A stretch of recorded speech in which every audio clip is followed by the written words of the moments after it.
কক্সবাজারের পেকুয়া উপজেলায় বিদ্যালয় থেকে 2 শিক্ষকের পদত্যাগের দাবিতে আধা ঘন্টা সড়ক অবরোধ করেছেন শিক্ষার্থীরা।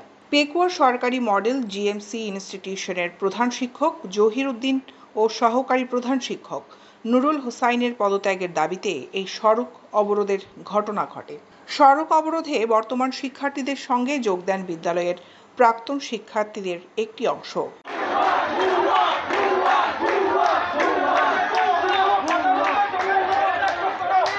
গতকাল বুধবার দুপুর 12:30 থেকে বেলা 1টা পর্যন্ত বিদ্যালয়ের সামনে অবস্থিত সড়কটি অবরোধ করা হয়। এ সময় দুই পাশে কয়েকশো যানবাহন আটকে পড়ায় চৌমুহনী থেকে উপজেলা পরিষদ পর্যন্ত তীব্র যানজটের সৃষ্টি হয়। পরে দাবি পূরণে পুলিশ সহযোগিতার আশ্বাস দিলে শিক্ষার্থীরা অবরোধ তুলে নেন। বিদ্যালয়ের পরিচালনা কমিটির সভাপতি ও ইউএনও মইনুল হোসেন চৌধুরী বলেন, শিক্ষার্থীদের 4 জন প্রতিনিধিকে আমার কার্যালয়ে ডাকা হয়েছে। তাদের সঙ্গে আলাপ করে পরবর্তী সিদ্ধান্ত নেওয়া হবে।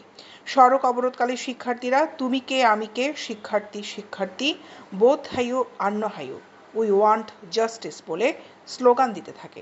এখানে তোমরা ছবি তুলতে আসো, আমাদের উনি কোনো ধরনের স্পষ্ট জবাব দিতে পারেননি। আমরা যতক্ষণ পর্যন্ত নুরুল হোসেন স্যারের পদত্যাগ না হয় ততক্ষণ পর্যন্ত আমরা, উনি বলছেন যে 1 সপ্তাহের ভিতরে আমাদের এটা সমাধান করে দিবেন এবং 12 তারিখ আমাদের তদন্তের একটা তদন্ত কমিটি গঠন করেছিলেন এবং তদন্ত কমিটি গঠন করার পরে আমাদের স্কুলে গিয়ে তদন্ত করছেন এবং আমাদের বলা হয়েছে, আমরা একটা রিকোয়েস্ট করছিলাম যে আমাদের যারা স্টেটমেন্ট দিবে তাদের নাম যাতে লিখ না হয়, কিন্তু ওনারা নাম লিক করে দিছে এবং আমাদের প্রধান শিক্ষক সহকারী প্রধান শিক্ষক আমাদের ক্লাসে এসে হেনস্থ করে প্রতিদিন। ইউনো মহোদয়ের সাথে দেখা করি এবং উনি আমাদের থেকে 1 সপ্তাহ টাইম নিয়েছিলেন।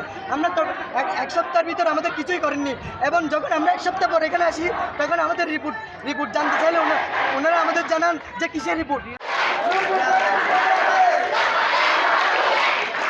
দৈনিক আজাদী নিউজ ডেস্ক।